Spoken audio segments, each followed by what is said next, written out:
Hi, my name is Brooke Rodriguez. I'm a Taino mother living in Choctaw territory. Rejuxis. My name is Desiree Kane. I'm a Miwok Two-Spirit. OCO, my name is Mia Beverly. I am from Sandhill Band of Cherokee and Lenape, and welcome to First Foods, a program made by and for Indigenous people and our allies who are ready for a new day for old ways. First Foods program is produced by Grinding Stone Collective in partnership with Green Feather Foundation and Her Many Voices Foundation, along with important support from community members like you. We have some protocols we'd like to go over with you. Land acknowledgement. We recognize, uphold, and respect Native nations and their lifeways above all else as the ruling governance of Turtle Island and Abya Yala. Everyone attending this space must uphold the same. Native knowledge. Lessons learned are not for non-natives to monetize on or repackage as their own. Native knowledge systems belong to the cultural communities they come from and to the guest teachers in our programming. Foraging and harvesting. Always seek permission from tribal communities to forage and harvest. These medicines or foods may be seasonal or being left to replenish themselves. Also respect if the answer is no. Intertribal space. We are all from different nations and regions, so what may be odd or undesirable as food to you might be good to someone else. Respect that and don't insult or belittle. Respect tribal food, land, and medicine sovereignty. Remember that majority of foods are shared by many different tribes, but with different names. Do not try to claim exclusivity or copyright for your own people. It's okay to share the name as you know it. It is not okay to create dissent over a different name. No dissent over blood quantum or otherwise more Indianer than you fighting. Food sovereignty. First people have the rights to hunt, fish, forage, and harvest in their traditional territories. It is unacceptable to critique traditional or contemporary dietary styles as a non-native. Please put any questions that you have in the chat. The last 30 minutes of class, we often invite attendees to come on and interact with our instructors. Disclaimer: First Foods is for educational purposes only. Before using or ingesting any herb or plant for medicinal or culinary purposes, please consult a physician, medical herbalist, or suitable professional.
Welcome back, everyone. Welcome to another class of First Foods program. My name is Desiree. As you just saw, we are coming back to do a wonderful show on everyday food sovereignty. The topic is feeding nations and feeding each other with Choctaw chef Brit Reed, who is going to be doing a cooking demo for us and talking to us about a fascinating topic. Now, you usually would see Brooke Rodriguez, the program director who you saw at the beginning of our intro video, but today we have Mia Beverly. She is one of our co-hosts joining us with Brit Reed, and she is going to introduce us. So take it away, Mia. Thank you, OCO. My name is Mia, as you know. I am from Sandhill Band of Cherokee and Lenape. And I currently reside in Washington, D.C., also known as the Piscataway territory. I'd like to introduce Brit. Brit Reed is a Choctaw descendant, is a cook, teacher, artist, and activist for the food sovereignty movement, preparing and preserving Indigenous foodways. She is the founder of the Food Sovereignty is Tribal Sovereignty Facebook group. She is also an iCollective member, an organization made up of seed keepers, knowledge keepers, chefs, and cooks since 2017, and is a food service provider for the Tulalip tribes. Now, Brit can take it away. Halito sa hachafia Brit Chatasia Micha Lusa Hoponisia Dallas, Texas Audley took Tulalip, Washington Audley. Hello everyone, my name is Brit Reed. I am Choctaw and Black, and I'm also a cook. I grew up in Dallas, Texas, and I currently live on the Tulalip Reservation in Tulalip, Washington. Since I live here, I also want to give a disclaimer that sometimes the internet like cuts in and out. It's just the nature of the particular internet that we have here at Tulalip. So if I kind of glitch or anything like that, just know like I'll be back. But it's just kind of, it happens. So today, I wanted to go over like they said, everyday food sovereignty and also a little bit about distribution. I think that oftentimes in this like traditional foods revitalization movement, or what people call like the food sovereignty movement, a lot of times people think that it intrinsically means just traditional foods.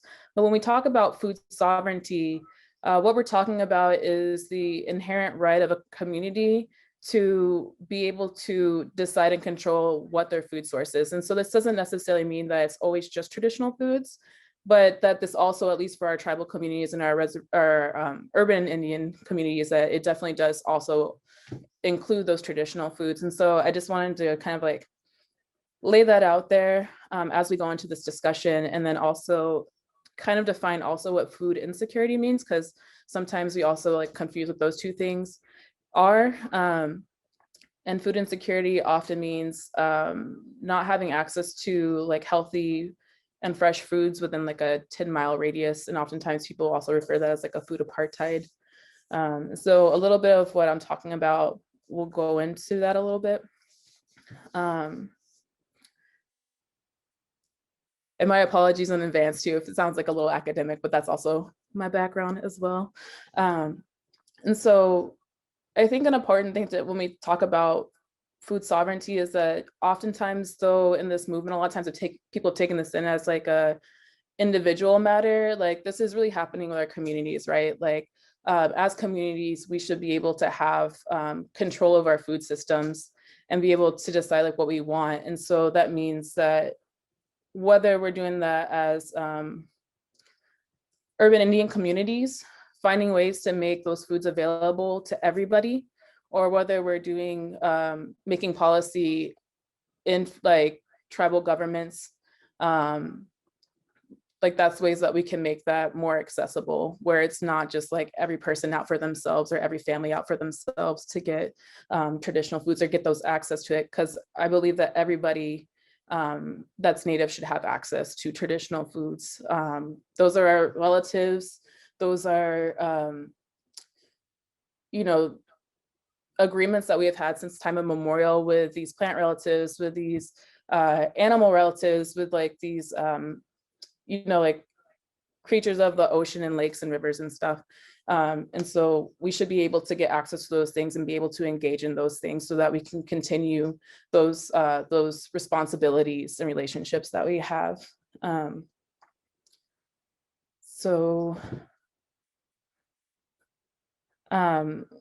Sorry, looking over my notes here. And feel free also, Mia or y'all to like jump in with questions. I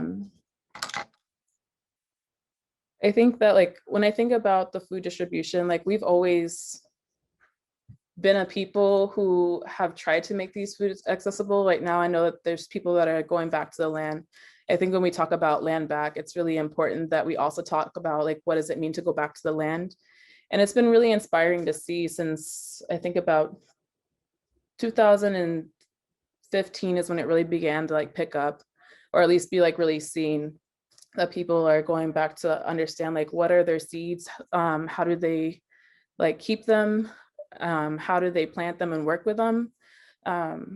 I can honestly say that in the 4 years that I've been trying to grow, it's been nice to have people who are way more knowledgeable than me to be giving me directions on how to do that, because it's a lot harder than I ever imagined it to be.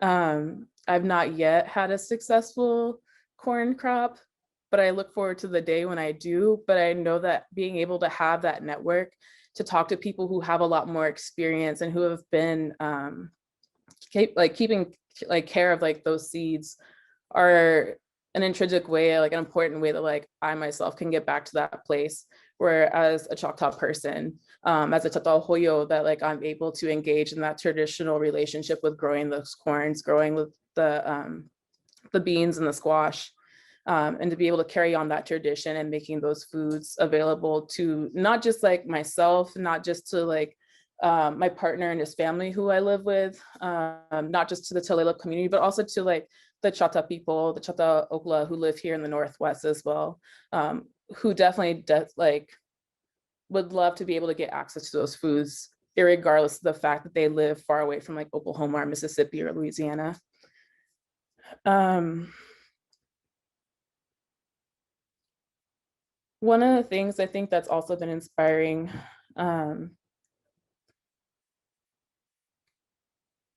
sorry, like thinking about the ways that like we're always trying to make those foods available. Like for me, when I haven't been able to get those traditional foods through like family trade, through gifting, powwows have been really important in order to get those things. Like for me, like the first place I ever tried like wasna, right? Like the Lakota, how do I just get like kind of travel food, which is made up of like bison and fat, and then oftentimes choke cherry as well. Like that was at like a Portland powwow. And then the later version of that too was cornmeal and then the fat and the choke cherry. And then also places like, you know, like festivals, whether that be like Choctaw Days in Mississippi or Labor Day in Tushkahoma, Macaw Days up here, Canoe Journey, so on and so forth. Those have been intrinsic places to be able to get access to those foods, or whether that be like giveaways or whatever that might be, feasting days, though I've never been to a feasting day because I haven't really been in the Southwest like that. But I know for like urban Indians and other folks like that, or that don't have that connection in their family to get those access or the knowledge base to go out and get those foods, like those have been important places to be able to go and get those, which with COVID happening, you know, as soon as that started up, I kind of became worried, right? It wasn't just that we weren't going to be able to go to those places, right? Which brings up like, how do we like continue like our cultural ways and pass on those things? But it's like, how do we access those foods? And what's been inspiring is to see more and more native food producers get involved, like tribal producers and other ones get involved in like making those traditional foods and selling them. And granted, not all of them are available, but you know, Anishinaabe people that are over here in the Northwest now can get access to manuman, to the wild rice, and not only like wild rice period, but if they want Leech Lake, they can get that. If they want White Earth, they can get that, and so on and so forth. Or if it's like maple sugar, which I don't know if y'all have ever heard of, but that has been one of the biggest food blessings in my life that I've discovered. It's so good, so good. Dynamite Hill Farms and also Zima Bingwang also make that, and it's incredible. And just like the wide variety of traditional foods out there. I think the Great Lakes foods are on my mind because I have such great memories of the Intertribal Food Summit and tasting those for the first time. But I remember there being a story that I had once heard, and it was of this group of students. They had gone out to one of the pueblos in the Southwest, and they talked to one of the governors out there. And one of the students was like, "Isn't it great that people are coming back home and they're being involved in ceremonies and things like that?" And you know, like he kind of like, "Yeah, no, it's been good. They've been coming back from the cities." And they're like, okay, like, but isn't that a good thing? Like wouldn't you be excited about that? Like, people are coming home and being involved culturally. And he's like, well, without them being on the land, they might sing the songs, but they don't know what it's about. And I think for me, that's a really important point to think about, because it's, I mean, there's, how do I talk about that in a good way? I think that with these tribal businesses, making it so that people actually can earn a living on the land, engaging in those relationships, we're completing that circle, right? Like, people don't have to choose between having to go to the city and work out there, or, you know, like, it's not so much of like a binary anymore on that. Like, you can work at home and be involved on the land, creating that food, and like beginning to understand that relationship while also making that food available to our relatives who are in the cities. And I think it's important that, like I said, that we continue to support those businesses so that full circle kind of happens. For me, like, I've lived both in the urban setting. Like I said, I grew up in Dallas, and now, like, I live in Tulalip. I've also lived in Chicago too. And I think, like, a beautiful thing that I would love to see one day is to be able to go to markets where they're selling those traditional foods that's easily accessed, whether that's like in Minnesota or Dallas or Seattle or Grand Rapids or wherever that might be. And so I hope that maybe one day somebody that's listening and has much better business sense than I ever do will begin to make that happen. And I know back in Choctaw Nation, they're certainly making markets and stuff, Choctaw Nation sponsored food markets, both to kind of combat like diabetes and the chronic health issues that are going on in the community. But it'd be really great to see those foods being made. And then also, like, when they're able to make the squashes and the corns and the beans and stuff like that more available, being able to sell those things. Let's see.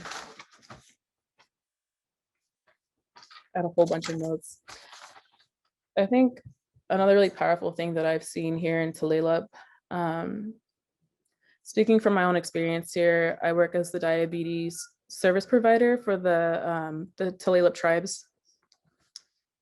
When I came out of culinary school and my master's in public administration with a tribal governance concentration, I had spent that time like really study traditional foods and the impacts, and like how not being able to access those has had like a strong detrimental effect on our health. And I came out very gung-ho, being like, oh cool, we're gonna get the community and we're all gonna eat traditional foods. It's gonna be all salmon all day, venison all day, elk all day, berries, nettles, the works. And what I didn't understand is that people weren't ready for that. And that's where I come back to, when we talk about food sovereignty, it doesn't always have to be just traditional foods. In my experience, like, sometimes you have to edge people into that. And I forgot my own journey with that too.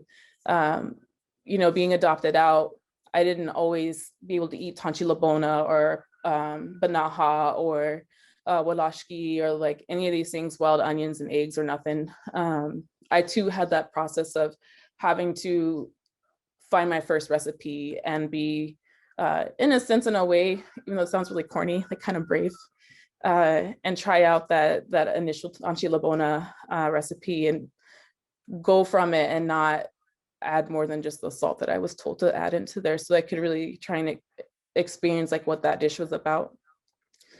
And I forgot that you can't just jump head first into it. That's not really, I mean, like maybe for some people that's how it goes, but for a lot of people it's kind of like dipping your toe in the water.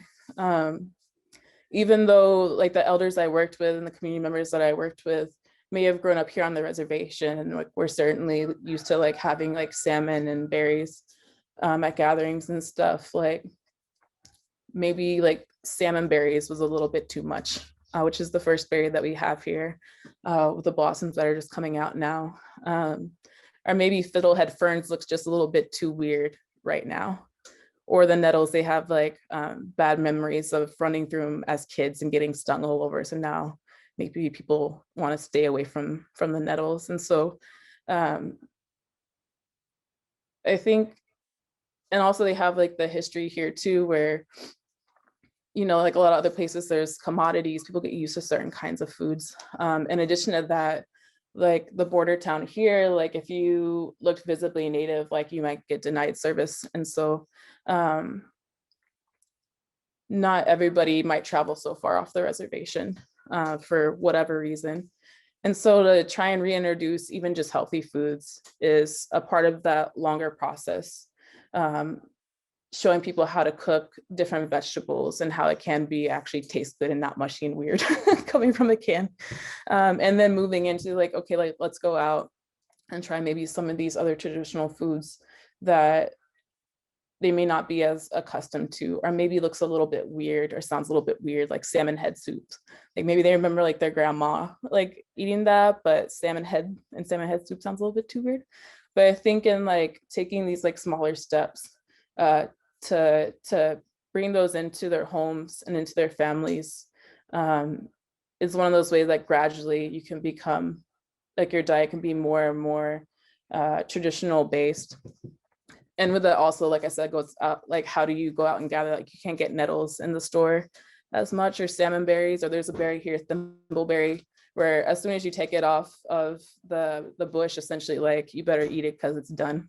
And I know other places have foods like that. Like I think of like pawpaws, for example, like that's not going to last a long time. Like you better be ready to use that right then, which is not really how we're programmed with the current food system that we have. But I remember it was said too that, you know, like for a lot of people who are in those urban spaces, like they may not have the networks to go out and gather. They may not be able to know like which lands to go to get things. So you kind of do have to know the land, and you need to know like, how do you watch the land, right? Like we just got done like watching the nettles, like, all right, are they ready yet? Are they ready? But every year, like I miss the fiddlehead ferns. I was actually just like looking out my window at them, and I can see now that for the 4th year in a row, I've missed them. But it's because you have to have that knowledge of the land and know like where to look and keep an eye out and be ready to move. And not everybody has that flexibility in their schedule to move when the land says move, or be able to know like how to process that food after you go out and get it, because that's kind of like the first step.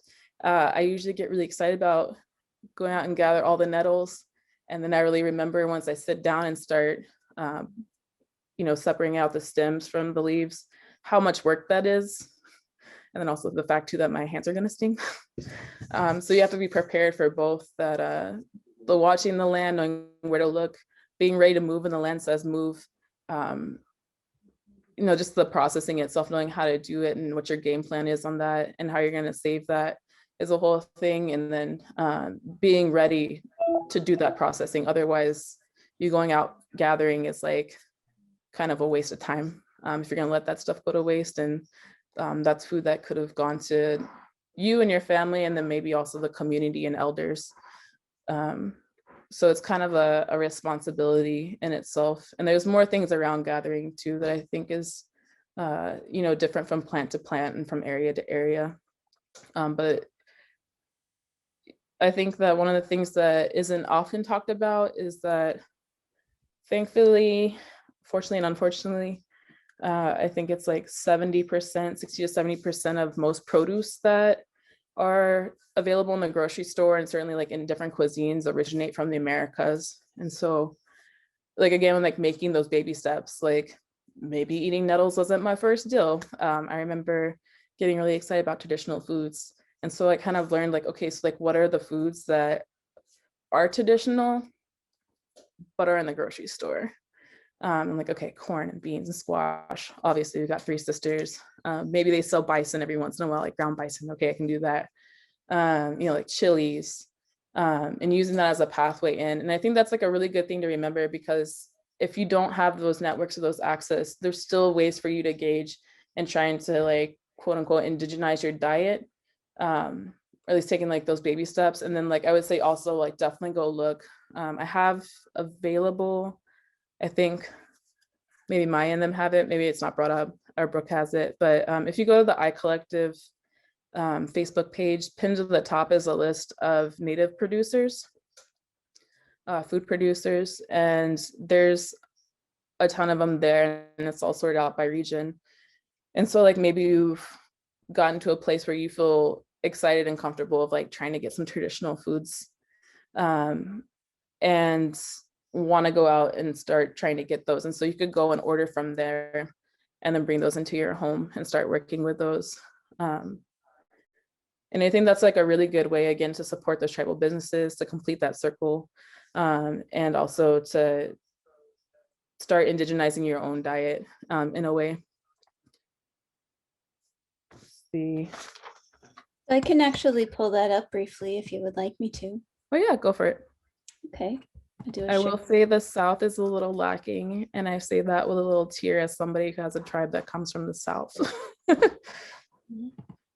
So this is on the iCollective page, and you can see at the very top it's pinned, and they have this wonderful resource here. Look at, I mean, it just keeps going and going by region on the continent, which is just so cool. A lot of people ask, where can I buy things? They don't have access. This is where you have access to things that you might want to look. You can even get coffee. That's just wonderful. It is extremely extensive. So definitely go take a look at that. Yeah. And I think that, I mean, in terms of like ways to try and make policy changes within your community, so it's not just like you and your family or like you and your friends or like whatever. I know like throughout the COVID, even though it's not a policy change, like we've certainly had you know, like a food apartheid here at Tulalip. You essentially can pretty much only get food at the Walmart that's on the edge of the reservation, or from the garden at the diabetes program. We had to cut out our garden days, which was kind of sad. We'd have the community come in and do gardening because of COVID restrictions. And so what we did was both like, and not those, you'd get like a CSA box from farmers in Skagit, which is like just north of us. But with those going away, like we had to really think about like, okay, like what are we gonna do? Because we can't cook for the community, which is real weird. So that's like what I do. I'm like, I can't cook for the community. But we'd be able to like figure out other ways, like partnering with a local farmer at Garden Treasures, and we'd have folks be able to go out with their family groups and go glean or get, I guess gathering is not really the right way, harvest foods from the farm itself, doing U-picks, which was really great, and was still like kind of like a way for people to get back out on the land, and it also like fit within the COVID restrictions, which was important. But policy wise, there's a food sovereignty assessment tool, which I think is really great and important. It goes through and really looks at like all the different aspects of like food sovereignty in your community, or like what's the status of that within your community, and like really breaking it down. So that way you have something to look at that shows you like where you can improve as like a tribal government kind of situation. But I'm pretty sure like it might be able to be, it'd be harder because you wouldn't have control over a city government, but I'm sure that it would still be something that'd be possible for like an urban space possibly, or like manipulated in a way to fit that. Like I noted before, like we have like our own group of like diasporic Choctaws up here. It's not like a 501c3 or anything. It's just like literally like Choctaw people moved up to the Northwest because of the Dust Bowl and stuff. And so now we get together to be able to hang out, speak the language, engage in different cultural stuff, talk about families and histories and stuff. But being able to get access to land, to be able to grow our own traditional foods, I think is something that we're moving forward to, and is a way to make it available to, you know, like that group of folks, and then also other folks, so that won't just stay within like our circle of Choctaw Ogla up here. The Chief Seattle Club, speaking of like city sovereignty solutions, food sovereignty solutions, here in Seattle, I think like a lot of urban spaces, there's a large number of Native houseless people, And so the Seattle Chief Seattle Club is the one that kind of like helps out and caters to that population of folks. And recently, in addition to making housing, which is really cool, and then also a vocational program of like working in a cafe and getting that experience, they've opened up what they call the Sovereign Farm. And so they'll be growing traditional foods there to make that available to the community and get people like on the land working with those foods and like upholding those relationships, are introducing people to those plants to start those relationships. And yeah, there's a lot of other things. I know Dene Nation, Navajo Nation did like what they called like a food tax thing a number of years ago, which was essentially like if you like bought any processed foods or sodas, there would be a tax on that, but that tax ends up going into having food sovereignty programs. And so that's like a policy level solution to like making those traditional foods more available, especially in a space where, you know, there's like large food apartheid there. And I think that's about all of my points there. I can probably like briefly go into questions real quick if anyone had any burning ones before transitioning over to the demo. I think Mia actually had a question that was in the chat. Oh, okay. Yeah, I wrote real quick. I was wondering, what was the first meal you made from like a native recipe or like earliest you can recall? And how did it turn out? Yeah, the first one I made was Tanchi Labona. And so that's kind of like I would say a traditional Choctaw food, but I know the Chickasaws also have it. They call it pashofa. And traditionally that would have had like some kind of like wild game in it.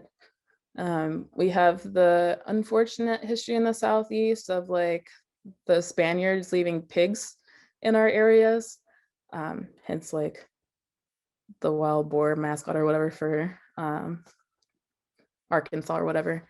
And then because our deer population at one point, because of the trade or the fur trade, like they all kind of died out. So we transitioned into pork. So now this dish, when you have it, it's usually going to have pork and hominy in it at minimum. Some folks throw in like sweet corn. I personally like sweet corn in it. I feel like it balances it out. And that's the first one I ever had. And it's such a simple dish. It's like literally water, pork, hominy, and maybe corn, salt. That's it.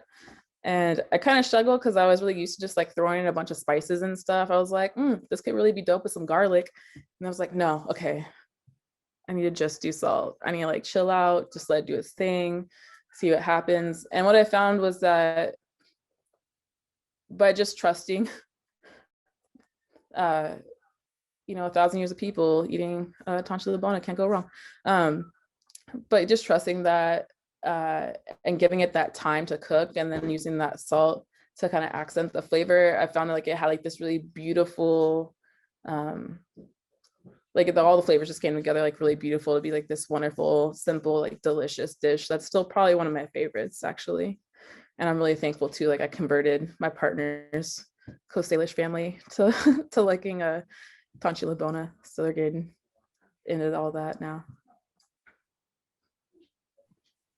Yeah, I think there's folks, including me, who encounter some fear. I'm afraid of doing something wrong or maybe not going about it in the right way. But there is where you have to take a leap and trust yourself, but also trust what you've been taught, right? Because you've been taught something. Getting over that initial fear, like I might do this wrong. Also, when you're reconnecting with your roots, it's interesting because you take the first bite and you're like, this is the food that has been tasted for millennia. It's a really kind of outside time in a way. You're tasting all of the things that your grandmas and grandpas and everyone have been tasting for so long. I love that story. Yeah, and I mean, I think even if you mess up in some way, like maybe you burn something, maybe it's not a mess up, or it's not the end of the world. Like you can always do it again. It doesn't always have to be like your one and done kind of time. So I know I've definitely the recipe I started with had way more salt in it than I'm generally comfortable with. I went to like a more traditional one where like I wouldn't add in so much because again, like I'm not, I worry about the impact of all that sodium in that dish. I want to eat traditional, but like I don't want my health to suffer. And some of the ways that these recipes have been brought forward in time have lent itself to maybe some not so healthy ingredients, so to say. And so I know for myself, I didn't want to have bland tanchi labona, which is certainly a thing. But I didn't want to have super salty, unhealthy tanchi labona either. So like the compromise that I ended up with, which I thought I was all smart, and like, oh, I'm so cool in my culinary experience, knowing how to make stocks. And then realized like that was just my ego, because then I went and looked at other recipes. We're like, yeah, leave the pork backbone in there. It's like, yeah, if you leave the bones in there, and that sounds weird, because again, some things sound weird. And you're like, I don't know about that. But learning that like bones and then like different vegetables, usually like carrots, onions, and celery are kind of your base, or how you make broths and stocks. Bones got less weird for me. And so it's like, yeah, of course, I'm gonna leave that pork shoulder in there.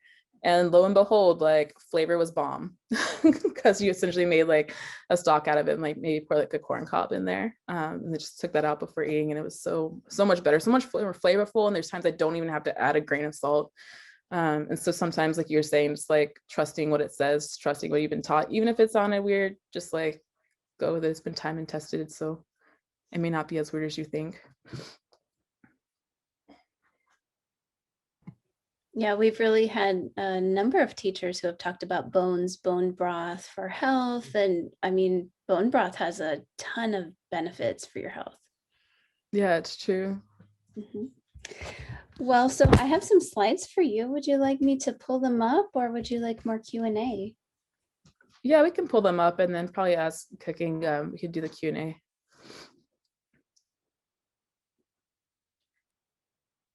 And so like just as a, so I did some of these earlier when we initially talked about this. Brooke and I had talked about different things like prepping. I know that sometimes cooking can seem overwhelming for people. Maybe you don't have a lot of time. So there are things like with this dish that you can just go ahead and prep ahead of time. Personally, like you'll see in these slides, like I did the watercress, I did the butternut squash, the summer squash, the onion, and the zucchini ahead of time, as well as the beans. So, I mean, like if you have some time, you're like, okay, I have enough time right now just to prep this, and then I'll cool it off, put it in the fridge or whatever. Then you can do that and pull it out when you're about to cook. The dish that I'm gonna do today, I know a lot of people are really familiar with wild rice bowls. And I think those are real cool. Love wild rice. But I also recognize that, some of the other tribes outside the Anishinaabe, like even my tribe did have wild rice, but it certainly was not to the extent as corn was. And I know like the first time I ever had corn mush, I was introduced to that by Carlos Baca, who is a Utiwa Indonesian chef, which actually call him the activist formerly known as chef. But they make corn mush a lot out where he's at. And I discovered later on doing some more research about my own tribe's cuisine that we also had a corn mush. And then also talking to people who are Mohawk, they talk about having corn mush. So I wouldn't be surprised if this is something that tribes who traditionally grew corn in general, or even traded for it, had mush. Because I mean, when you think about making grits, for example, it's a pretty easy dish. If you got some water and some ground down corn and stuff, then you can pretty much make mush. So instead of doing the wild rice, that's going to be the basis of it. And really, like, even though these are ingredients that I have, you can do anything that you want. You don't have to feel restrained to these ingredients. For me, talking about distribution and thinking about trades, so in addition to being Choctaw, like I am adopted out to a white family, but I'm also Hunka adopted. And so my dad is Lakota. He's from the Bear family, which will kind of be like a joke thing here in a second. But they go out and they gather. The first people who ever got me interested in traditional foods and talking about that, and good ways to be in a kitchen were my parents. Gerald Bear and Rebecca Chavez. And so that's kind of where the root of my journey has been, in addition to like my initial adoptive family always having us in the kitchen and helping out. So I mean, I think this is also a thing where you can have like your nieces and nephews or like your kids helping out in the kitchen. I think that's really integral also to helping them on their food journey and being comfortable in that space. So I got actually choke cherry from my mom, my dad. They went out and gathered that themselves, as well as this wild onion. They dehydrated it after gathering it and cleaning it up, and then kind of just put it through a grinder. And so that's how it's like in a powder format. I don't know if you can see it very well. So if you're out gathering wild onions right now and want to have it later on, but maybe don't want to freeze it, that's certainly like a way to do it. They also go out and get berries. They get a whole number of stuff, but like I said, kind of the joke there. So they got bear jelly, which is the blackberry, elderberry, apple, and raspberry jelly. You can use whatever jelly you want. You're not restrained to doing the most, like I feel like I'm doing over here. And then, you know, it's like relationships, like people give you stuff, they trade stuff. And so I got 3-leaf sumac, which grows in the Southwest, up where Carlos Baca is at. And this is the kind of sumac that's traditional over there. But I know that there's certainly sumac available in the grocery aisle for a lot of places. And also there's other kinds of sumac that you can gather. I was really fortunate also to get, this is like what I'm gonna be using for the wild rice bowl. I'm actually using 2 because I kind of like mixing it up texturally. And so with cornmeal or corn flour, like it comes in like all sorts of different grits. Sometimes it just depends like who's doing it. So I got this like Oneida white corn, and you can't really see it through the bag because it's a little gritty, but it's like a higher grit kind of corn. And so really like usually I'll take a little bit more time just because it's got to hydrate a little bit more and get softer. But then I also have from Ramona Farms, which is a Tohoto O'odham farm that you can just go to ramonafarms.com or whatever and be able to order it. And you see that it's a finer grain. They also have there at that site temporary beans, which are really dope. They're a lot smaller. I will say as a caveat, some people think that they're always crunchy, and I refute that notion. They take a lot longer to boil than other ones. So just keep on boiling them. That's when I would definitely like maybe prep ahead of time. If you're like, oh, sweet, I want to go get these temporary beans, which are really delicious. Boil them for longer. And going out to that farm, just north of here, Garden Treasures, they carry some traditional varieties. And so this is a Hidatsa shield figure bean. And so like, that's what I'm using today. And I went ahead already and prepped it. So we can probably, and also say too, and making the corn mush, you don't have to add an ash. I do that because that's how I was taught by Carlos Baca how to do it. And so I'm adding in some ash today. And ash is usually pretty good for making the nutrients in corn more available to your system. That's one of the reasons why, you know, like people up and down the Americas would add ash to their corn. And nixtamalize that and let that the whole come off and make that available to your system so you can actually digest that and get those nutrients. And I think that has some other health benefits I've heard elders talk about, but I'm forgetting exactly what they are. But my partner smokes meats and fish, so we just saved it. What I learned from Arlie Dockstader, who's a Oneida traditional food chef, who's really nice. He said to keep it in some airtight containers, because the more water it takes on from the air, the less effective it's going to be. So say if you're trying to make hominy, nixtamalize some corn, you're going to have to use even more to get the same effect as just a smaller amount if you had it, if you hadn't put it in an airtight container. So we can go into that slide. Sorry, that was a little longer explanation than I thought.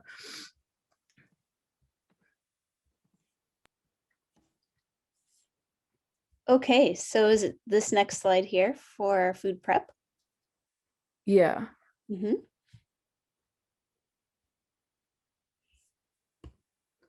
So I know some people are really comfortable in the kitchen. These are my time-lapse video of me prepping these earlier. You can cut up onions, you can dice them however you want. I kind of like them in slices, kind of like that for cooking them with the zucchini and the summer squash that I'll be doing. If anyone's like had also like bean bop before, kind of putting all these ingredients on top kind of remind me a little bit of bean bop in a way. This is how you would process or prep butternut squash. I would say if you're doing a lot of it, wear some gloves. It has a way of drying out your skin and leaving like a weird film on it. I've had to process way too much of it before, but if you're just doing a small one like that, you'll probably be fine, but it will still leave that residue. It's just like a kinds of heads up on butternut squash if you can't get it already cut up in the store. And of course, zucchini. This is the way I cut it for this. Feel free, again, like if you like dicing it, however, up to you. There's no hard and fast rules on this dish. Really, it's I say that the idea of it's more of a technique than like a straight up recipe. It's a suggestion, not a rule. This is what I had available. So this is what I'm using today, but you might have other things available in addition to cornmeal in your pantry. So, just feel free to use what you have or what you prefer. Even if you're like, I'd rather have bison on it, or I'd rather have salmon, or I'd rather have like whatever, or maybe you'd rather not have meat at all. You can put whatever you like on there, and it doesn't have to be traditional foods. If you don't want to, you can just put whatever you're feeling. Watercress is the green that I'm putting on top of it. I personally like to have a little something fresh that's raw on top of it. Watercress have a really nice kind of peppery taste to it. It's something that you can either gather out spring through summer, I believe, in like river and stream beds. And then also you can just get in the store. I got this one in the store. So what are you doing to that there? So the way that you process it, it's kind of like if you got fresh herbs, like say like, for example, like parsley, you'd be pinching off sections of it. And that's like a good way to like have it not get bruised. And so like, there's like these little pieces, you can kind of see them there. There's like a little stem that comes off the main one. And then it's like the leaf on there. So, I mean, I think this is kind of like use your own creativity, and however you feel like maybe you don't like a lot of stem on there. If you're eating watercress, you just prefer the leaf. You can just pinch down by the leaf instead of doing a lot more of the stem. And then, I don't know if you want to go back to the other one or if I'd skipped ahead. Oh, I can't hear you. It actually skipped ahead. Give me just 1 second. Oh, okay, no worries.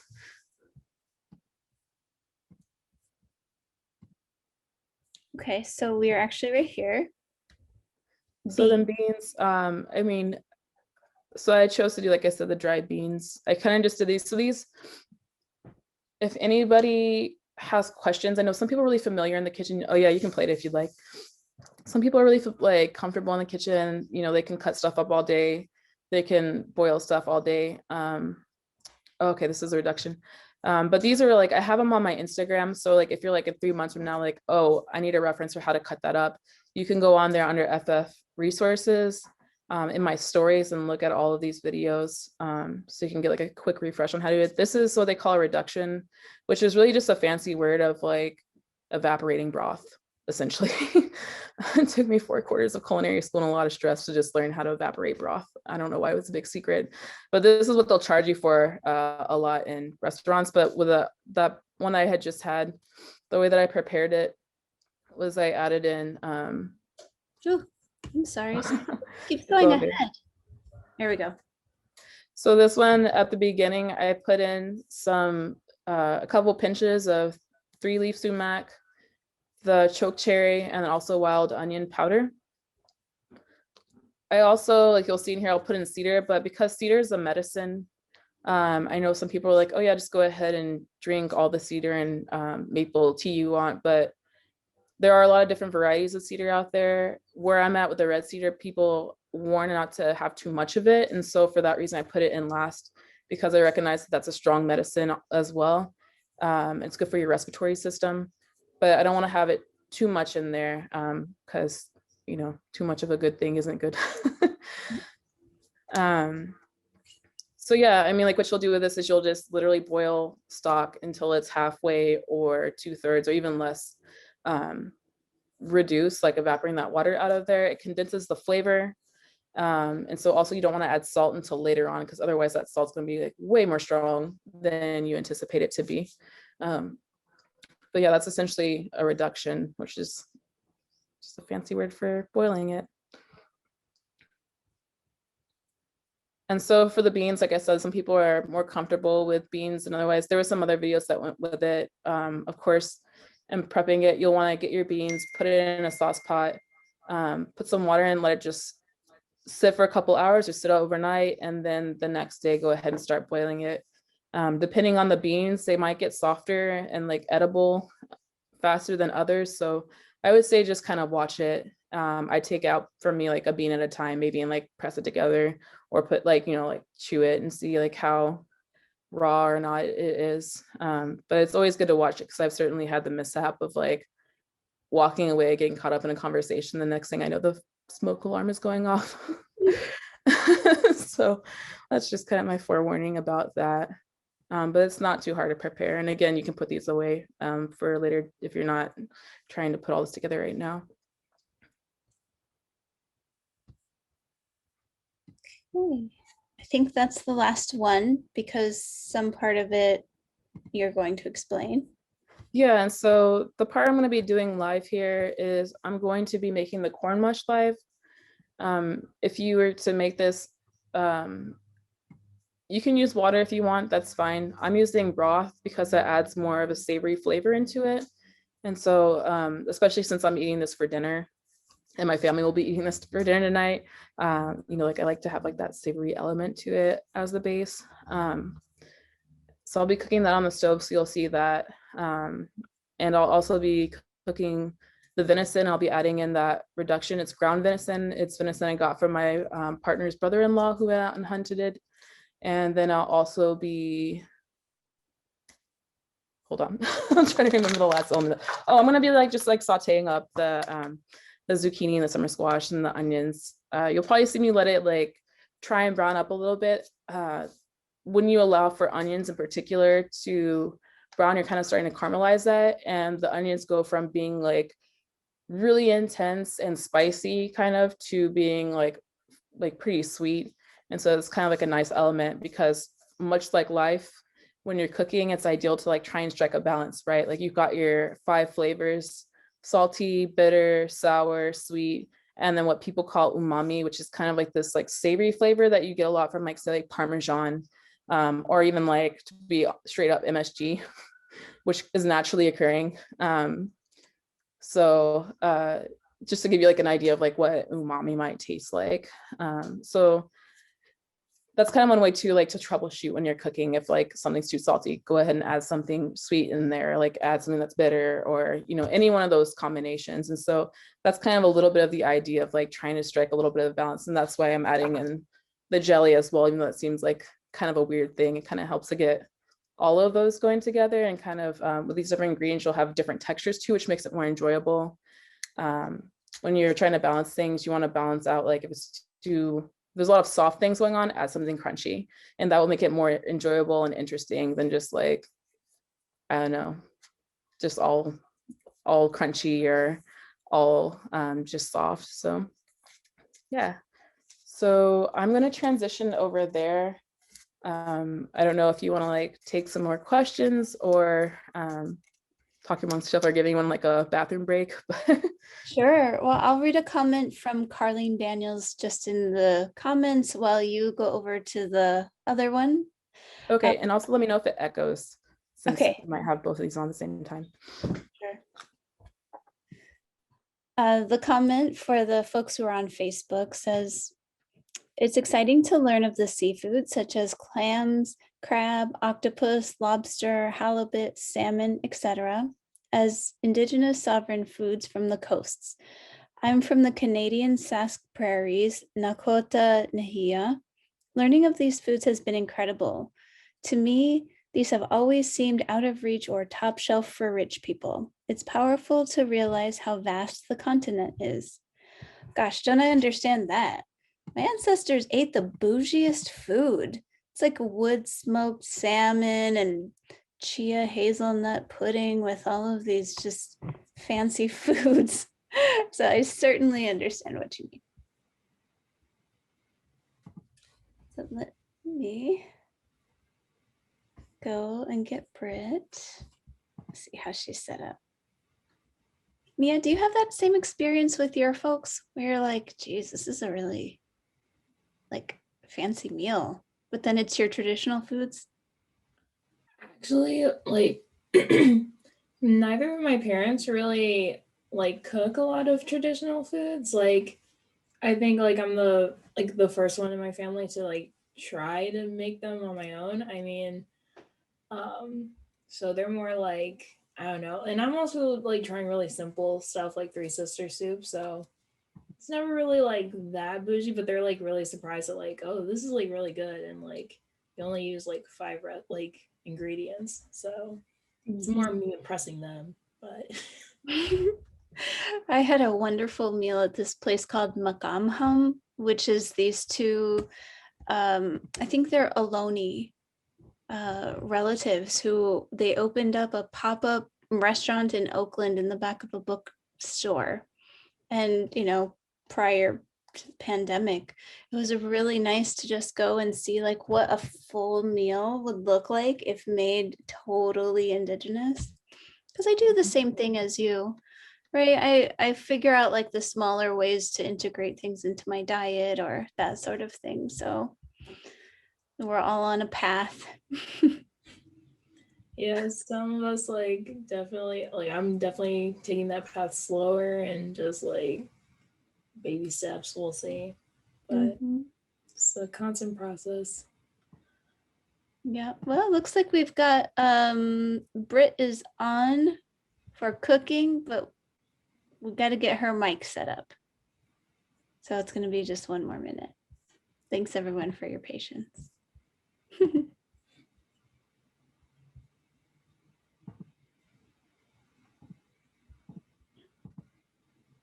Hey, Britt, I'm not sure if you can hear us, but we cannot hear you. Oh, yeah, there we go. Hi. Hey, yeah, so I was just saying that, like, it's pretty easy just to like prep this stuff ahead of time. And I'm gonna be moving this camera around, so my apologies in advance for like any awkward filming. Those videos were kind of like my first go at trying the stand and kind of doing time lapse videos. So this is the onions, and then the zucchini and the summer squash. In terms of like if you're trying to grow things, I can definitely say from my own constantly learning how to garden. The zucchini and the summer squash are a little bit more forgiving than other squashes. Thank God. Sometimes that's the only thing we've got in some years. But I'm definitely like up for trying and hoping for more success in the future. So this one here, like I'm kind of just gonna let it do its thing. You can add olive oil if you want. I think I'm actually gonna add butter. Sometimes I feel like there's like this purity myth within the movement, maybe where it's like, I don't know, only use, I don't know, like deer fat or bison fat or bear fat or the healthiest of stuff. But again, it's like, it's baby steps, right? Like you can feel free and unguilty to like mix things that are quote unquote like colonial and decolonial. And then kind of just, I think the point of it is like not to get so wrapped up in an ideal version of what like traditional food can be, that it stops you from engaging in like cooking it and bringing it into your life. Mm-hmm. Because if you allow it to like that kind of stuff to stop you, then you'll never have it in your life. And it's better to take those baby steps, I think, and experiment or use things that are comfortable to you to like, get those like in your kitchen to your family life and stuff. So I'm using butter. This one is actually just like, I think it's actually made out of olive oil, with that being said. But I personally, like growing up in the South, just like general food, like we do a lot of like sauteed stuff with like butter, and I find it very comforting. And I think that comforting foods are oftentimes the ones that people will go back to. So I'm personally okay with using some butter in this. Yeah, go ahead and turn that. Some of that's a brown.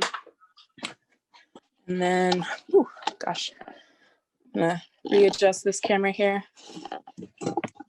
And this is just my family kitchen. It's no like professional kitchen, so there'll be stuff around.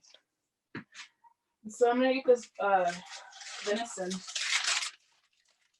and just start like any ground beef. So I'm gonna go ahead and put it in the pan. Oftentimes, like if you haven't worked with game before, it's a lot leaner than say like cow or even like chicken. And so sometimes it's good to add the fat in. I'm gonna wash my hands real quick.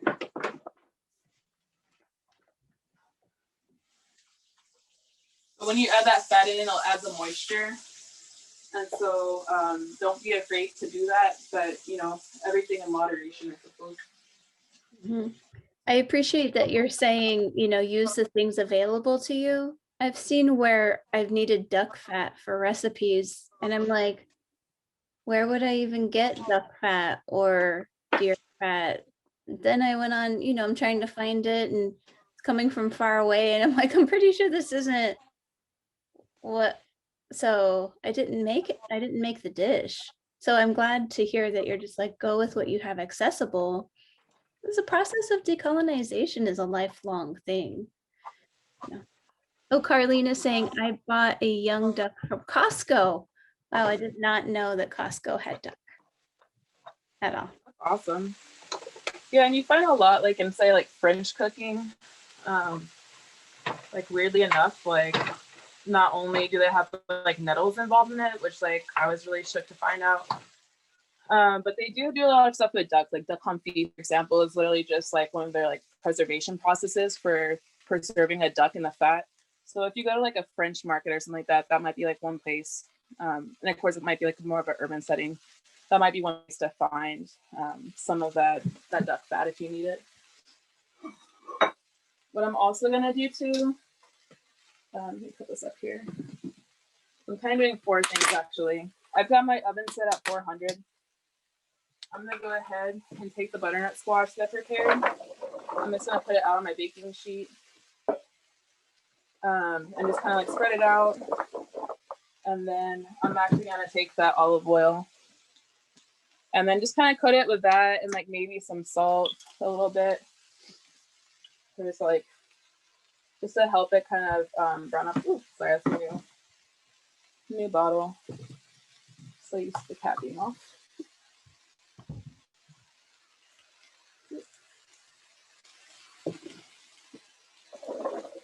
And sometimes like I said, like some of it's just like, I think one of the beautiful things about a kitchen is like it's very sensory laden. You get the smells, you get the like the sounds and feel and everything, and of course like the taste. And so some of these I feel like just use that eye sensory and the nose, and just like keep the eye out, just smell for things. Sometimes that will help you know when it's done. So I'm actually just gonna stick it in the oven in the middle of the shelf and just let that go. And you'll probably notice me stepping away a lot during this to wash my hands. It's just like a habit that they forced into me of like, just constant washing your hands in culinary school, so don't mind me. It was a habit, like not being able to have long nails that I've never been able to break after culinary school.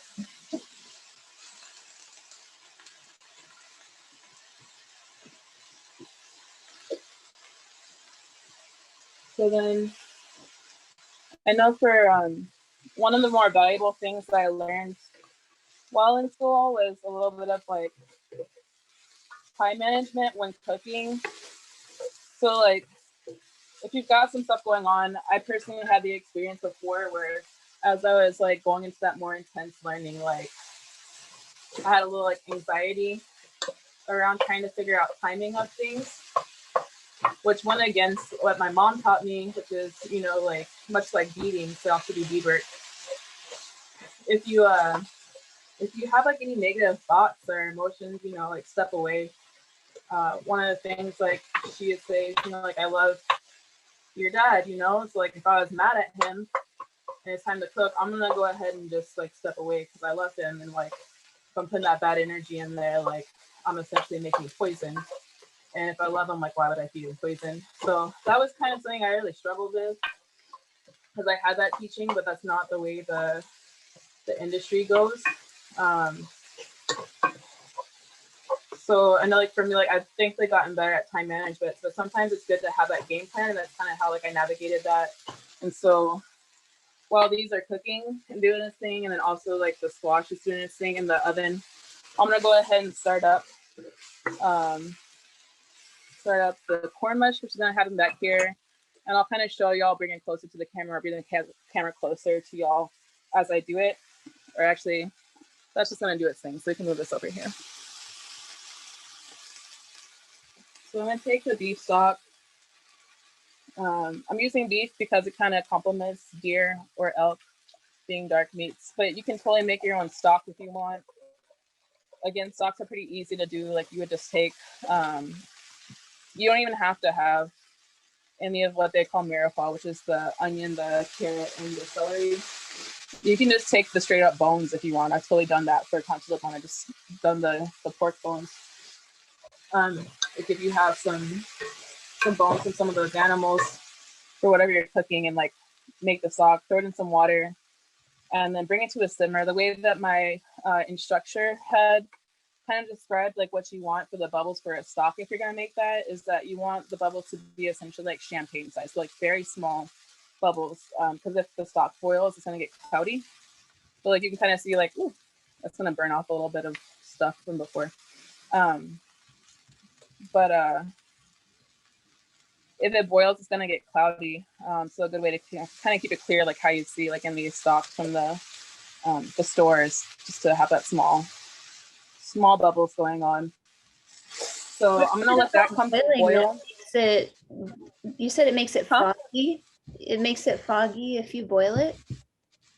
Yeah, I'm forgetting the science behind that, but they are always like, be really careful not to make it have like that rolling boil. You want to have like a small champagne size bubble kind of situation going on. It's like a visual. That's what I always think of. And I also do that for soups too. Like that was really helpful to learn how to do stock. So I knew that like if I'm making a soup, I don't have to have that boiling, and that actually helps to like still get the flavor from the vegetables and the meat while not having like, say for example, like my carrots or potatoes like falling apart all over the place. It still remains like that shape and stuff while I still get that flavor in the soup. So that's kind of like a good one to apply across the different types of foods that you're doing. But of course, just to be clear, we're not making a stock here or soup. It's just some things like I think of like when I make these.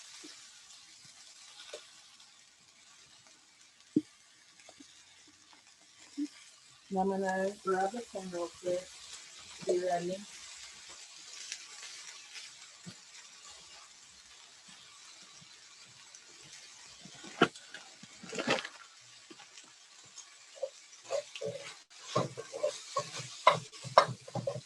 So are there like any questions that people might have?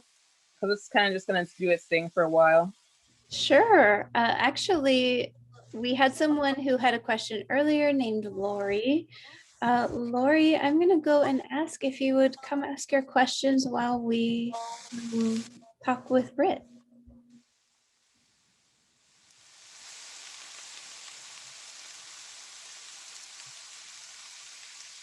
Hi. Okay. I don't remember what my questions were because I got so involved in what she was cooking. Oh, no worries.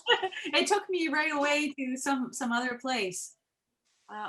Oh, what ceremony foods do you cook? Like what foods do you have in your ceremonies? I mean, I can't speak too extensively on that, but I will say that it kind of depends, like, what tribe the ceremony is for and what ceremony it is.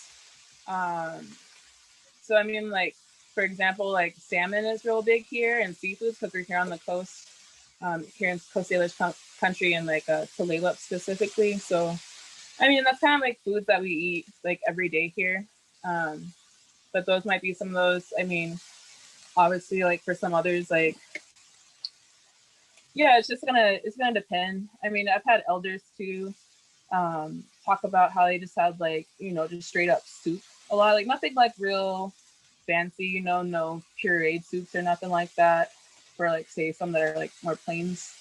But you know, just like a beef stew or something like that with maybe some fried bread. I have to say it's a little bit of a catch-22. Though I do enjoy the occasional piece of fry bread I might get every 6 months or to a year, on my own principle, not speaking for anyone else, just my own.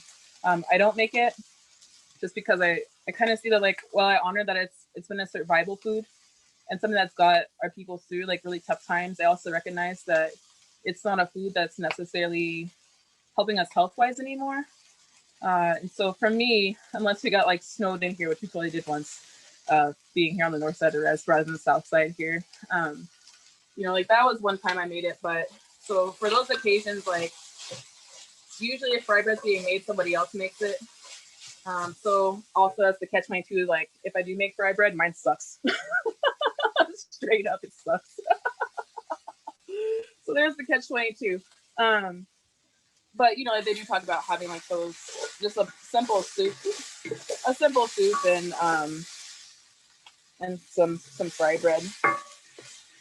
But it's just gonna kind of depend from tribe to tribe and what the ceremony is and stuff. But I think that's about like probably what I can say on that. Okay, well, thank you very much. I was just trying to see if it was if the way you did your ceremonies were similar to the way we did, because certain ceremonies call for specific foods because of what ceremony. So that's all I wanted to. I just wanted to have a better understanding about other people, what they do with their ceremonies. Thanks. Yeah, no, it's all good. Yeah, it's just like I don't know if I personally have permission to say, but it is a good question. Mhm. There also is the idea of food and food preparation as ceremony that I know folks talk about, because like what Brit was saying, when you're cooking for your family or you're cooking for someone, you put energy into what it is you're cooking. We've heard that also from one of our previous teachers, Shannon Francis, even, where she was talking about the ceremony of like loving a plant that you are going to then consume and kill that plant, you know, like what is that relationship? So, you know, for everyone, because there's so many tribes, ceremony is so specific, you know. But that's a wonderful question. Thanks, Lori. So the venison is pretty much like ground up right now. So what I'm gonna do is add in that reduction, and it's gonna kind of like continue to reduce, but it will add some flavor, and then also allow for me to like get some of the bits that might have become stuck on there unstuck, and to add that flavor back into the ground venison. And so I'm gonna let that kind of cook down. I'm gonna turn this down a little bit because obviously it's going pretty good. Turn it down a little bit more. Oops, turn this down too. So you allowed your veggies to totally brown. Yeah, I kind of like a little bit of a char on it. It gives like a little bit of like a bitter flavor, which I feel like, again, like when you're trying to balance out stuff, like the corn's gonna be pretty savory with that broth. And then of course, like the I don't know about the other cedars, like yellow cedar, for example, or like what they have in Oklahoma, or like, you know, there's so many varieties. Each are a little different. The red cedar here is like kind of lends itself to being kind of sweet. And then the choke cherries too can be a little sweet as well. And so I think having that bitter is going to be good.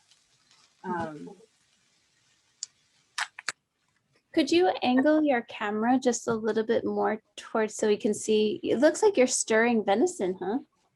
Yeah, so like the venison back there, I've added in that reduction. And so what's going to go on here is that kind of continue to reduce really, but it's going to also start lending that flavor to the venison itself. I'm going to go ahead and add in also, I don't know if you can still see in the camera. So now the broth has been doing a thing and kind of boiling, I'm going to go ahead and add in the Oneida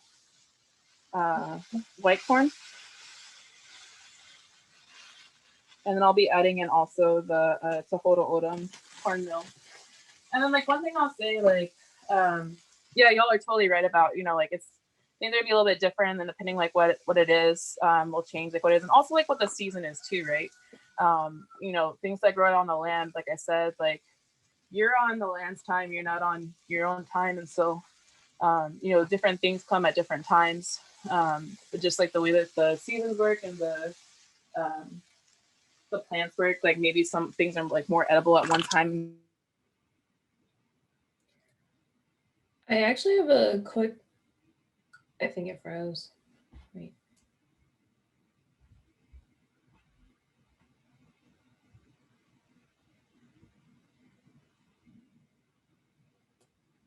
Did it freeze? Brit, can you hear me? I think she did freeze for just a second. Well, it's just you and I for a sec. Hey. I was just about to ask her a question about the venison. Like she added a reduction. Was that the broth or okay? It looked like it was the broth reduction that she then added the, shoot, I'll have to look at the recipe. The Oneida into. I also was like wondering, like, do we have like a recipe to like maybe give to the audience out here who might want to try it, or we just? Yeah, I know that Brit's Instagram, which I can pull up for everyone and put into the chat, it has all sorts of really wonderful, you saw her time-lapse videos and other things. So you can see that there. I actually got a note, oh, her phone overheated. So she's transitioning to her computer. Okay, so give me just 1 second. I will go over and see if we can pull in Brit on her computer here. There Hey, she. sorry about that, y'all. My phone overheated. No Like worries. I said, it's like the first time for me using it, so you know, I guess by any means necessary. But yeah, I'm just gonna turn that down a little bit. I'm gonna add in a little bit more, and then I'm just gonna kind of let it do its thing. It's gonna hydrate. It's kind of like making grits, I guess. I think Mia had a question about your reduction. Yeah, I was wondering what the reduction like was exactly. Was that the broth from? Yeah, so that was a beef stock. So if essentially like if someone's like wanting a recipe, I can try and get that to you later. I hadn't actually like written it down before. This is something I kind of just like made on the side for my family one day. But yeah, so it was the beef stock. And then I added in, like if you look at the video, towards the beginning, I added in choke cherry, 3-leaf sumac, and then also wild onion powder. Turn this off. And then later towards the end, once it reduced quite a bit, I added in the cedar, the red cedar. And then I also, because you don't want to eat cedar, a little bit better. And this is also going to boil and pop, so kind of just like a heads up that might happen if you have like little ones or animals that like to get way too close to the stove. And I probably put it like 2 or 1, because sometimes, at least for me on this particular stove, sometimes 3 is too much. But yeah, like I used a strainer, a mesh strainer. I poured the reduction in there to get out like any of the loose cedar that was in there, so that way it wouldn't be in with that venison there. Just looking at your Instagram at the same time. Yeah. Under the food section at the top. Wow, yum. Looks like you're making hominy. Yeah, I really encourage people to go look at it, especially because you can see there's all steps along the food processing, what would you call it, path, right? So you can see how to make tea. Looks like this one you're butchering. The next one you're doing nettles. This looks like it's some sort of yummy chocolate chia, maybe. Oh, it's yours. Well, I mean, it just maybe could I pull something up quickly and have you tell Oh, us? yeah, that would be great. I'm gonna check on this butternut squash. Sure. I know that kitchen probably smells immaculate right now. Get a little bit behind the scenes of my mess. So what I was looking at is this. What is this right here? Ooh. So that was at the Great Lakes Intertribal Food Summit in 2019. A kind of shared Southeastern dish is what's called kananchi in Cherokee. We have a different word for it in Choctaw, but it's usually associated actually with Cherokee people. So that was my friend Taylor Barton there. She grew up with her grandmother, Edith Knight, who's a Cherokee national treasure, or who was, she's passed. And she was really well known for her kananchi and tier dresses. So we were cracking open the hickory nut shells. And what I can say is sometimes the ancestors really did have the best technology. We've definitely tried, Taylor and I, to make this and other things that weren't, then they call it a bedogan over there in the Great Lakes. I think our word for it is kite. It's either the Cherokee or Choctaw word, I'm kind of forgetting.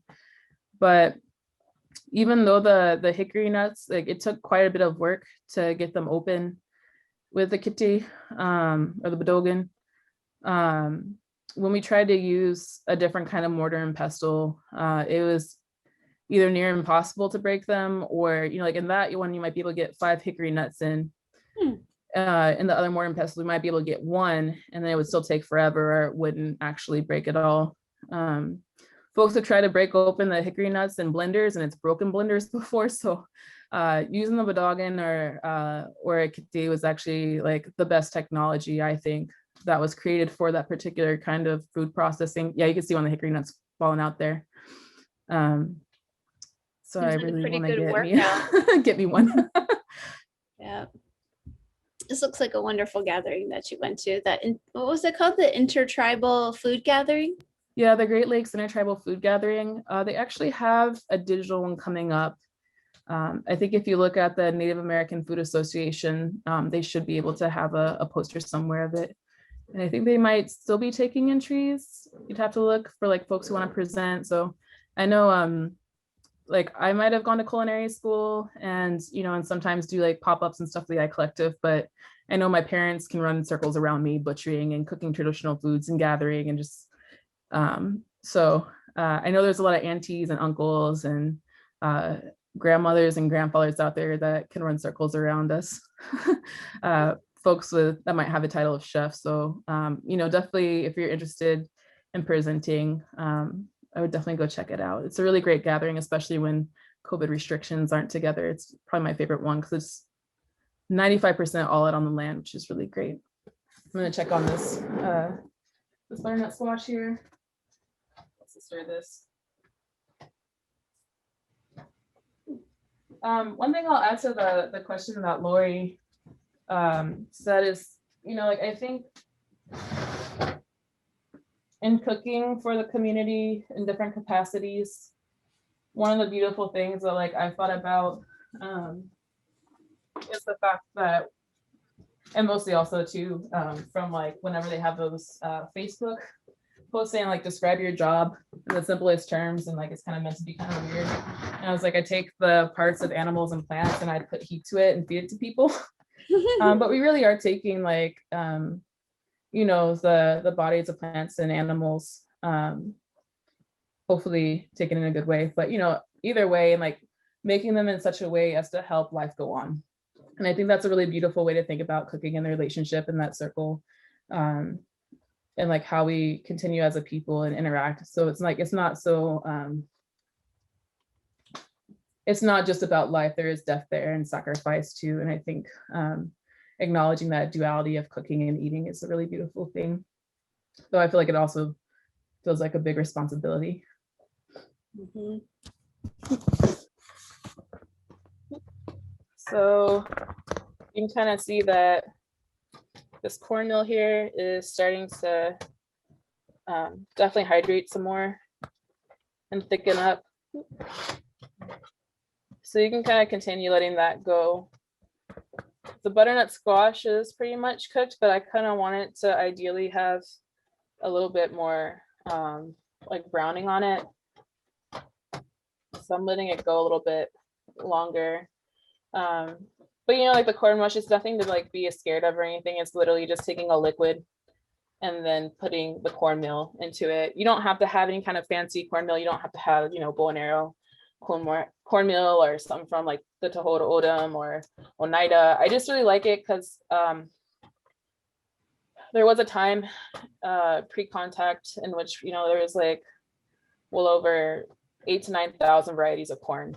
And when you go to the grocery store, there might be like, you know, hominy, and then like you have your option of like white sweet corn, or like yellow sweet corn. Or if you go to like the Asian store, you might have like a little bit more variety. To be honest, I've seen some interesting corns at H Mart.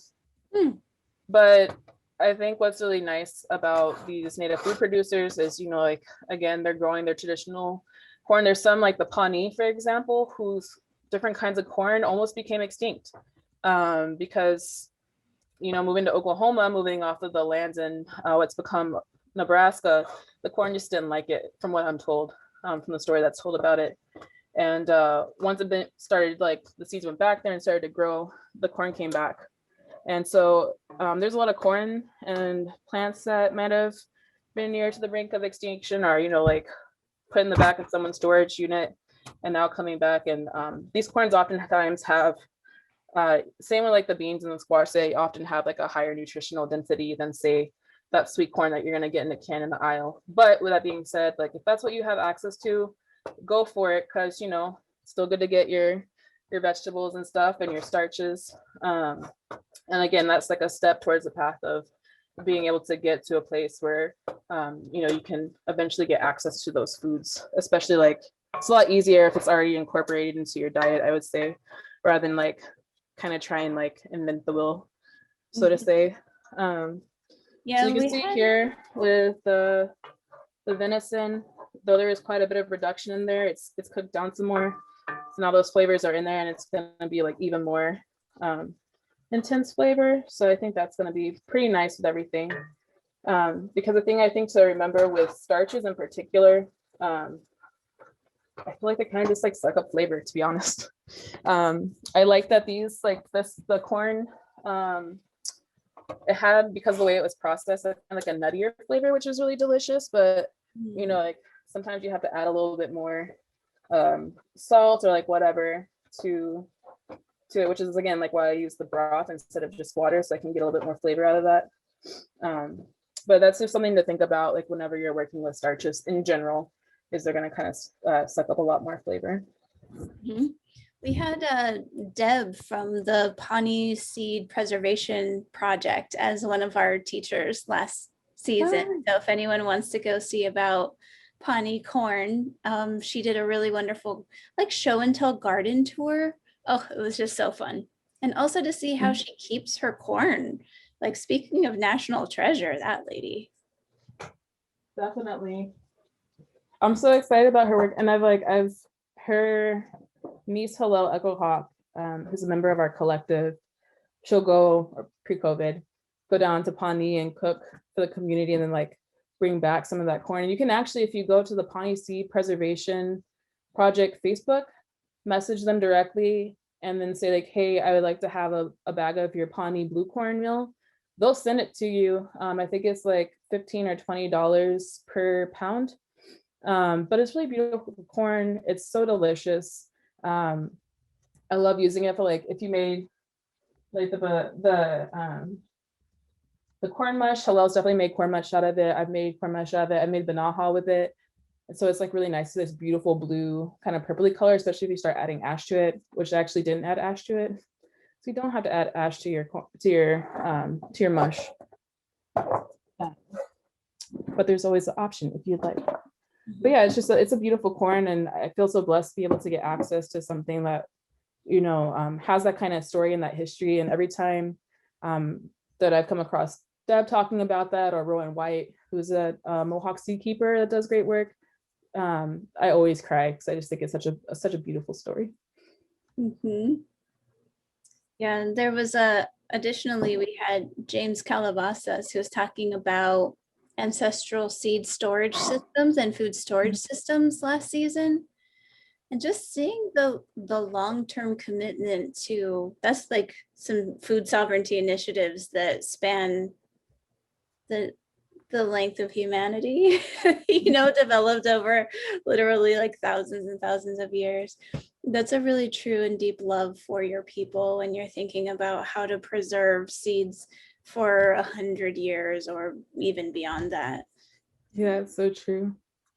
And I think too, like my partner, he works for the Tulalip treaty department. He looks at how like climate change is impacting the treaty and also like things like the land and like access to foods and stuff. And it just reminds me that the practice of seed keeping, really any seeds, but especially like our traditional varieties of the seeds that we've had since time immemorial, or since whenever like our stories tell us that we got them, is so important, especially as we move into this time of climate change and change, so that we can carry those forward and have greater access to food for not just our generation, but generations in the future. So it's important work that we can do today that will go on for generations, like you're saying. So I'm gonna probably pull out, let me time check this here. Oh, so we're almost over time here, or we are out over time. So I'm gonna go ahead and pull this and I'm gonna plate it.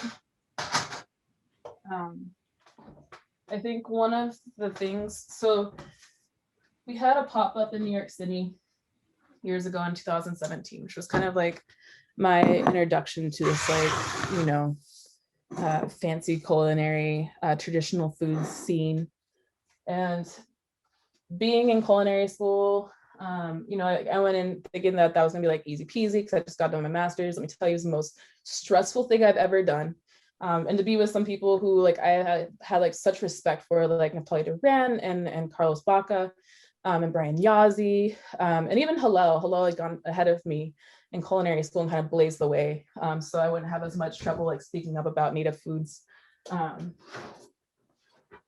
know, like I was like kind of nerve wracked. I remember Carlos just like putting some mush down on the plate and be like, look, I don't care who these people are. This is the way we eat at home. So we're gonna show them how we eat at home and it's gonna be fine. And I was like, you know what? You go, Carlos Baca. You are so right. Mm-hmm. You don't have to be fancy. You don't have to do it for the gram. But should you want to, I say feel free to play with foods because it's fun. So I'll kind of give a little bit of tips as I go here. And I'm gonna move this and hope that my phone is kind of cooled down now. So we can hopefully like switch over to this. See how awkward this thing is? It's great. Yeah, that actually looks pretty cool. You can light things from the top down. That's probably great for food. Yeah, that's what I was thinking. Because I've seen some other ones and I was like, well, I'm gonna have to try and make this whole stand point down, and that seems a little awkward. Let's see here if I can get back into there.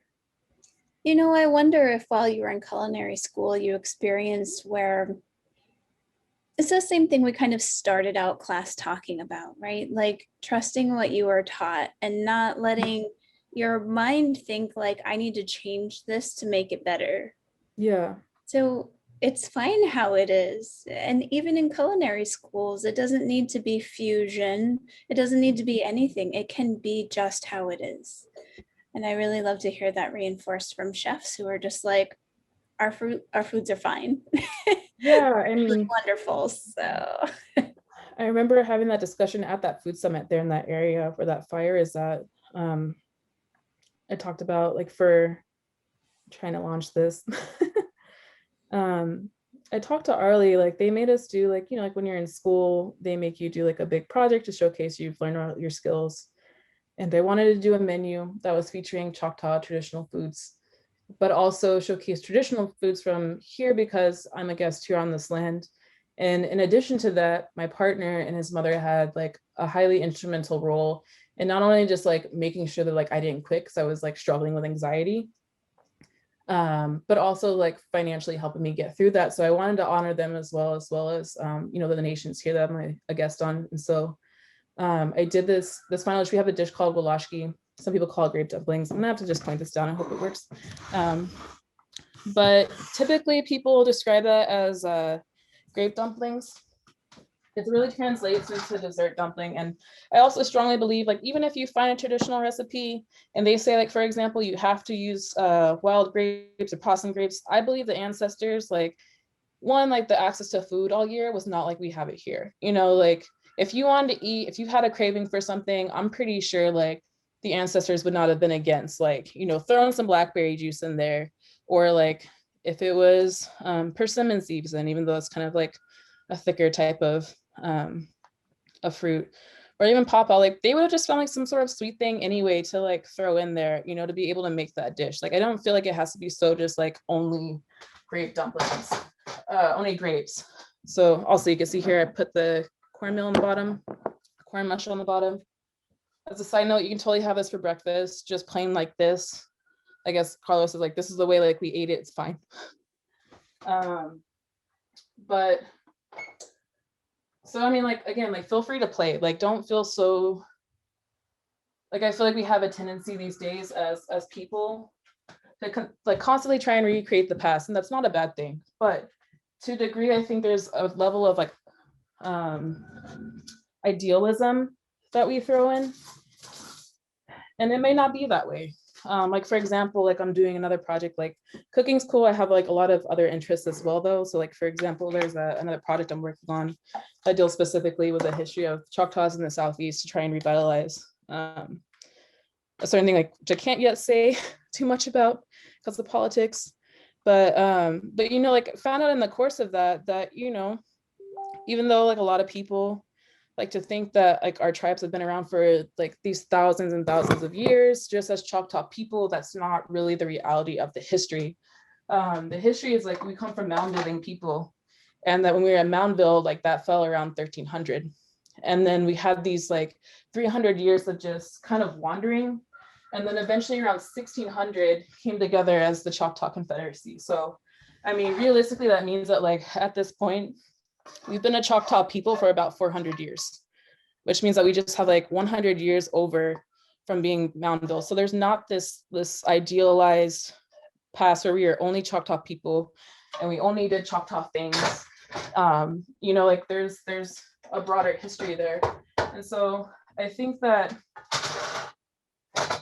learning about your history and coming to terms with it, and just knowing that you can play around with stuff. Don't be pan-Indian, but you know, but don't put yourself in a box either, because the ancestors certainly didn't put themselves in a box outside of like what their environment was and what they had access to. So if you feel like having blackberries, not grape dumplings, you have those blackberries in the grape or in the Walaschki. Don't feel confined to just only grapes. We got a nice comment from Lori in the chat that says, our traditional foods are beautiful. I try not to compare our foods to other cultures' foods. No competition, just enjoyment. So true. That's beautiful. Oh my gosh. So yeah, you could kind of just play around with it, and like, you know, different colors. You say sometimes, you know, sometimes you eat your eyes first. So feel free to play around, like you can have some fun with your foods. Maybe don't throw them. Well, I am eating that with my eyes right now. And then actually I'm gonna go ahead and put this on here.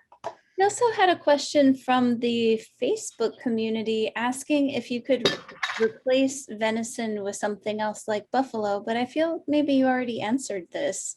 Yeah, I mean, like I said, like the corn mush is the base, but whatever you have available to you, use. Like, I mean, like even if you don't yet feel comfortable with game, there's certainly people in my community that don't feel comfortable eating game. But you can put like, if you want to put really any kind of protein in there, go for it.